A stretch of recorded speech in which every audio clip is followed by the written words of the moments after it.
Did you know that the number one fear of young people is not ghosts or fear of poverty? It's actually fear of growing old. Different studies from Time magazine to different universities have actually shown that. They have proven that young kids, young people are actually most scared of growing old. And I think that's why this song of Fujii, Kaze, Overflowing, is very important for us to hear, because it inspires us. It will inspire us to actually ask two very important questions. One is, why are we afraid of growing old when it is inevitable? We know that we're going to get there. And second, probably more importantly, what is it that we can do so that we don't fear growing old anymore, but in fact welcome it? So I decided to do something a little different for this reaction or review of a song, because this is the first time I've actually heard Fujii Kaze do something a little different. He has always been very good at capturing everyday concerns. And this one is, well, it is also an everyday concern, but it's a little deeper, a little scarier in terms of theme. So instead of just doing the usual reaction, I will talk about 6 different things that we need to think about in terms of growing old, that we can pick up from this song. Okay, so if you end up liking this video, please give it a thumbs up. Of course, hit that notification button and the subscribe button if you haven't already, and share the video if you can. On to the review. The moment we achieve our dreams, the dream actually slips away. This is probably one of the most surprising lines in the song, not because it is ridiculous, but it is actually disappointingly true. And when I say disappointingly true, I mean it is true, but it is a sad truth. The reason we dream of something is because we usually form an idea in our head on what that kind of life entails. We dream of becoming an entrepreneur and think about the power that we will eventually hold, and the money that we will have, and the being able to provide employment. But we don't really think about having to fire people when we have to. We don't think about having to work longer hours than all of our employees. We don't think about the fact that we need to constantly think about money, that sometimes it actually feels dirty already to constantly be thinking about it. We don't think about all the difficult decisions, the difficult people that we need to deal with because we need them to make the business run. The same thing is true for if we want to become a singer. We don't think about the practices and the rehearsals. We don't think about the lack of privacy. We don't think about the compromises we need to make between, so that we can meet both the commercial need and also have some of our creative inputs in whatever it is that we're doing. The same thing is true with getting married. We think about finding somebody that we love to spend the rest of our lives with, but we don't ever think about the awful things of that person or about that person that we need to put up with. We don't think about the routine and the boredom that we will eventually feel having spent so many years with a person, or having to go through with the daily routine of our life. The truth is that there will be very, very few people who would actually know what it is that they're dreaming of. And that's why sometimes, at some point, we just need to accept that none of our dreams will actually fully be achieved. Love is not just a feeling. I think one of the most painful tragedies is also one of the most common. It happens almost every day, our inability to show love. I think we're so used to having other people tell us that they love us and not actually feeling it, not have them show it. Or we have become so used to saying to other people that we love them without really showing it. And we think that's just normal, because that's just what love is. It's just a concept, doesn't necessarily need action. And that's how we end up hurting other people. And that's also how we end up allowing other people to hurt us. We think that once we hear those 3 words, that is it, that's the end of it. Or we say those 3 words and we think that that's enough of a reason for somebody to stay with us. The truth is that love isn't just a noun or an adjective or a verb. It's all of those things together. And if one thing is missing, that's not love. So it's a feeling, it's also a situation that we're in, and it's also something that we need to constantly do on a daily basis. Another important question that the song posted is, do we give just so we can get something in return? I remember going through a struggle about this concept once.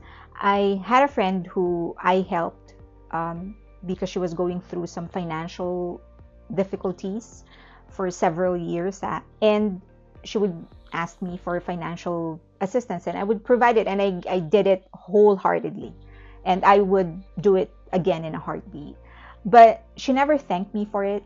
To this day, she has never thanked me, and but I, but I remember one time she texted me that her child actually got, so the child graduated and her child actually got a good job, all thanks to her education, because she actually graduated from a good university.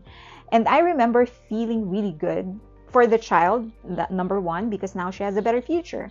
And then I felt good for myself because I knew I had a small contribution. I acknowledged that it's a very small contribution, but I still had a contribution to that. And I remember just realizing, oh, that's it. When you do something good, you shouldn't expect anything in return from other people. You shouldn't expect to be thanked by other people, but you yourself should realize what you were able to do.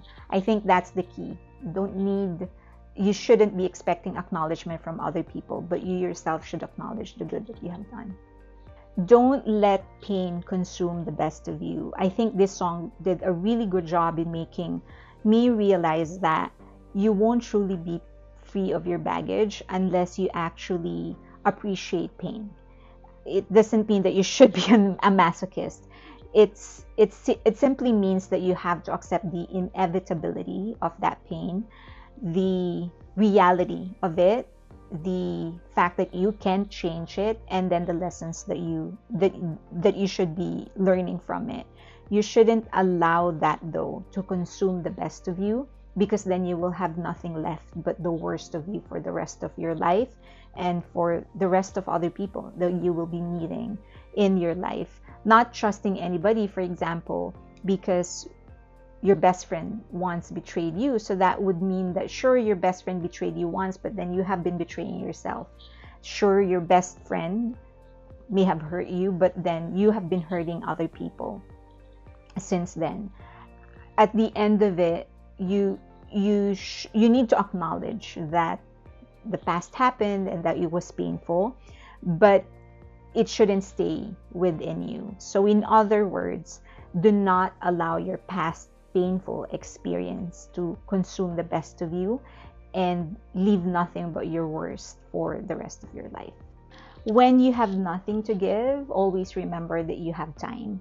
A lot of people don't want to be forgotten, but they're also scared because they don't know how to be remembered. And it's really tough. I mean, for people to still remember you once you're gone. How do you do that? But especially in this fast-paced world, it seems that a new person pops up in our lives every day.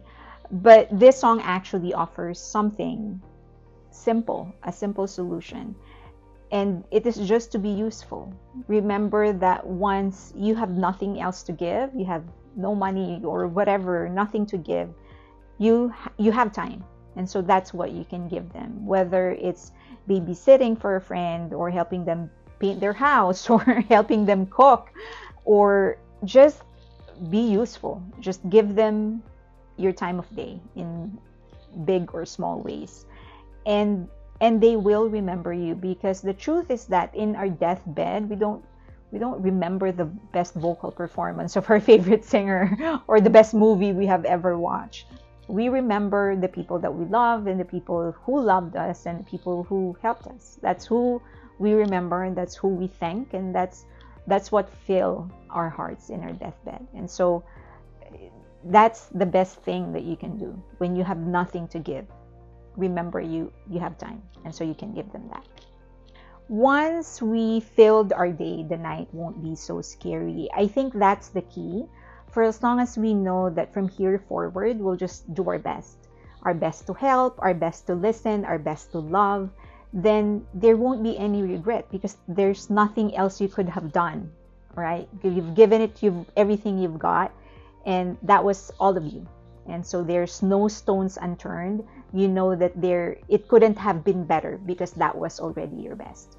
And for as long as we know that, I think when it's time for us to pass, when it's time for us to grow old and retire and slow down, then things are going to look better because we know we've lived our lives the best way we know how when we could. And that's my wish for everybody, and that is why I appreciate this song so much. That's why it made me realize that we shouldn't be scared of growing old, and we should actually look forward to it, but we're not there yet, right? And the best thing for us to not be scared of it is to make sure that we live our present the best way that we can. So I hope that you will give this song a listen. Overflowing is the title, by Fujii Kaze. He is really becoming one of my favorite artists of all time. I don't think he has released anything I don't like.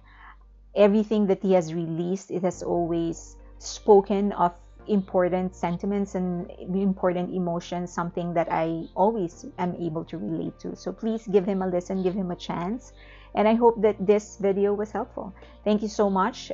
Please give it a like if you ended up liking it or if you felt that it helped you. Also, subscribe and hit that notification button so that you know when there's a new video getting published, and also share the video if you can.